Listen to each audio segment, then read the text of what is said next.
In today's video, we're going to be talking about more cards from Lord of the Rings, Tales of Middle-earth, which is set to release, I think, 2 weeks from this Thursday. And there are some absolutely crazy cards, including one that I think is going to be a Commander staple. Let's jump into the video and talk about it.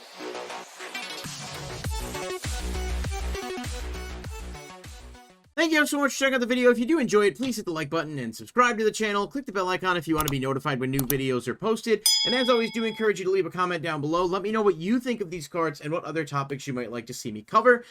If you guys missed the previous video, I did address this is not a standard legal set, so I have been primarily doing a lot of standard content, and that will continue. But I was also trying to cover some of the more noteworthy stuff. And while there is a lot of stuff coming up that I think is going to be covered better in a shorts fashion, doing shorts, talk about single cards, one of these is just wild, and I really had to address it. I'm sure other content creators already have, but we're going to take a look at it today because this card is just probably one of the best of its kind that they've released so far. But I do also want to talk about a couple of other cards that are not nearly as noteworthy, but still kind of cool. And the first one up is Isildurs' Fateful Strike. I did mention this in the last video, but I'll mention it again. I'm not a huge Lord of the Rings fan, so if I mispronounce names, I do apologize. I'm doing my best. I don't know everything. I'm not super familiar with it, but either way, this is a legendary instant, and it is the first legendary instant that has ever been printed in Magic. We knew prior to the set coming out that there were going to be 5 different legendary card types, and it basically just kind of made sense to piece them together. We didn't know if a legendary instant would be a thing, because there are a couple of legendary sorceries that exist, but they are few and far between and have not often been printed. Now, this card says you may cast a legendary instant only if you control a legendary creature or planeswalker. It says destroy target creature. If its controller has more than 4 cards in hand, they exile cards from their hand equal to the difference. And then it's 2 and 2 black for the casting cost. That's pretty steep, but hear me out. There are certain decks that this can be absolutely devastating against, especially in Commander. If you're playing against decks that are utilizing cards like Reliquary Tower or Thought Vessel to always have a bunch of cards in hand and not have to worry about it, you can do some serious damage with this. But it does suffer a bit from having to control a legendary creature or planeswalker and costing 4 mana. There really is no reason this card couldn't cost 2 and a black and still be exactly the same with the requirements that they have going for it. It's still interesting, though, because it is the first of its kind, and maybe they just wanted to be careful to not make it too powerful. I think from a Commander perspective, you have such a large pool of cards that this just kind of doesn't stand out really. And in Modern, again, I'm not super well versed in the format, but I think there's a lot of lower cost cards, probably even cards like Fatal Push, that are much better for less cost. And again, it really is just that secondary effect can definitely be detrimental, and if you can somehow resolve this like early, or if your opponent's playing resource heavy, you can definitely do damage. But I don't know. It's a neat card from a design perspective, and it's cool to see a legendary instant, but I don't think it's going to be game breaking in any capacity, even if it is something worth keeping an eye on. Now, continuing the topic of legendaries, we've got a legendary artifact called Phial of Galadriel, or Galadriel. Again, I don't know. I can't pronounce it. My bad. If you would draw a card while you have no cards in hand, draw 2 cards instead. If you would gain life while you have 5 or less life, you gain twice that much life instead. Tap, add 1 mana of any color. So this is a mana rock. It's a 3-drop. Definitely, I think, interesting in comparison to some other Commander cards that get played pretty commonly, like Command Sphere or even Darksteel Ingot, although I think that's probably less common. But the ability to draw with nothing in hand is kind of interesting because there aren't too many decks that really go that low with resources in Commander, but there are definitely some, and there's even a couple that want to have as few cards in hand as possible, so something like this wouldn't be super hard to resolve. I guess the question becomes, is it a better option than, say, Command Sphere, which, does 3 mana, add 1 mana of any color, and then you can sack it to draw a card, but this does have, a couple of additional benefits that might be a bit more niche, but could come in handy at a later time. I really don't know how to feel about this one. I don't think it's going to be much impact in Modern, and I don't know that the other Eternal formats would even really consider it, but I guess it could have a spot in Commander in some capacity, so I'll have to wait and see what everybody thinks, and I'm curious what you guys think of this card, more long-time or tenured players. Do you think this card's going to be significant in any format, or does it just seem okay on paper, but it's ultimately out last. Well, that being said, before we jump into the main card of today's video and the topic that I just think is a very, very powerful card, we've introduced a new segment on the channel called Booster Break, where we basically take a quick break from the main topic of the video and crack open some random packs. It's fun, it's short, and if you guys are interested in that, I'm going to cut to it now. If you're not, you can skip ahead to the next part of the video to see the card that we cover, but either way, I'll catch you on the flip side.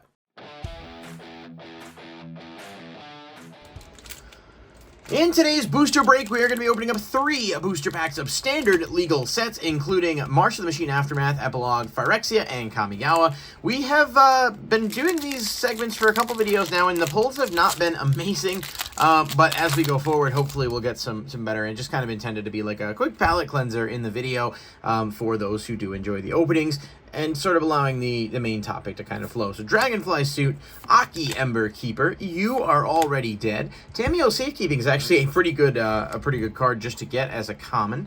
Mirror Shell Crab, Golden Tail Disciple, Moonsnare Specialist, Aki Ronin, Michiko's Reign of Truth, Upriser Renegade, Enormous Energy Blade. I think the next card should be a rare. Nope. Gloom Shrieker, very much miscut there. And the rare is Kyodai, Soul of Kamigawa. I do remember when this card came out, I thought it was going to be a lot better than it has been. We got Intercessor's Arrest. So, not a terrible rare. For a second, I thought it might have been like AO the Dawn Sky, which is a mythic, but it's alright, all things considered. Now, we go Epilogue, Aftermath. These are 5-card boosters, just not the best product, despite having some good hits. Let's see if we can, make this one the exception, not the rule. We got Feast of the Victorious Dead, Harnessed Snubhorn, Ob Nixilis Captive Kingpin. That's the kind of hit you want to see out of this. A mythic and a really, really good card that has already been kind of, commandeered into a bunch of, like, OTKs with cards like All Will Be One. That is an excellent hit. Maybe I should just talk shit about the packs more often. Markov Baron and Tolarian Contempt. But that Ob Nixilis is a hell of a hit. We're going to put him right here in his sleeve. He does have a lot of variants, but in terms of the set having a limited number of, like, desirable hits, he's definitely at the top of the list. Okay, can we double down with really good hits? Let's go Phyrexia. And I believe these are the Japanese draft boosters, so the promo, or not the promo, sorry, the rare is in the front. So let's see if we can get something good. We've got Ambulatory Edifice, Minor Misstep, Bring the Ending, Vivisurgeon's Insight, Surgical Skull Bomb, Axiom Engraver, Stinging Hive Master, Duelist of Deep Fate, Lightbelly Rat, Rustvine Cultivator, Volt Charge, and then our rare is just an arena token, I guess. Forest, and then we've got Vivisurgeon's Insight again. And for the rare, Kaya the Intangible Slayer. It's alright. There's a couple of rare Planeswalkers in the set that don't have a ton of value, but do have, like, some niche uses. So it's not the worst pull ever. Overall, I definitely think the Ob Nixilis is obviously the best hit. But with that being said, let's jump back into the video. Welcome back to the video, and hopefully you guys enjoyed that opening. Definitely have recorded some with some really good pulls. I don't know what'll go where, but it's fun, and it's just a little break. And again, you can kind of skip through it if it's not your interest, but I think it covers the both kind of things, talking about some stuff, and then also, nicely into a neat little 10 to 11 minute video. Just kind of covers the best of both worlds. But if you guys saw the thumbnail and you've watched probably other videos today, the main card I want to talk about today is Flowering of the White Tree. Now, this is a legendary enchantment that costs 2 white and says legendary creatures you control get +2/+1 and have Ward 1. Non-legendary creatures you control get +1/+1. When I saw this card, and I've been following the spoilers and looking at stuff saying, what do I want to make videos on, sending stuff to my play group to talk about, like, what they think of things, I was like, there's no bleeping way that this card is just real and straight up as is. This is easily the best Anthem that White has, and it might be the best Anthem in the game in general.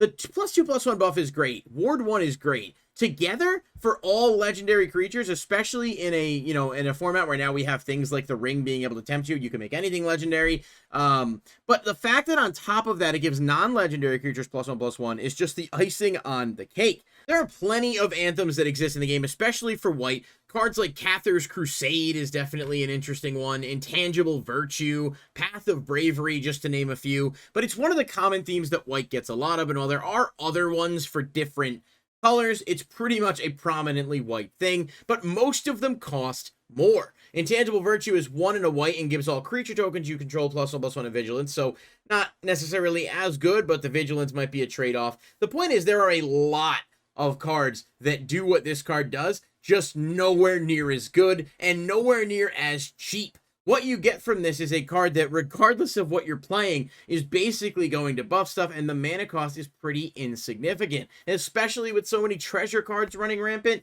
this is not hard to pull off at all. And I think one of the bigger things that people have said is, well, you know, it's a legendary enchantment, so you can't stack them. And I guess that is true, unless you're playing like Mirror Box, which I think might get around it, but then you're labbing all kinds of crazy stuff. But this card is just going to do so much, and I'm just shocked that A, it's a rare, and B, they're just printing it as is. And I think it speaks to like the power creep of the modern sets in general.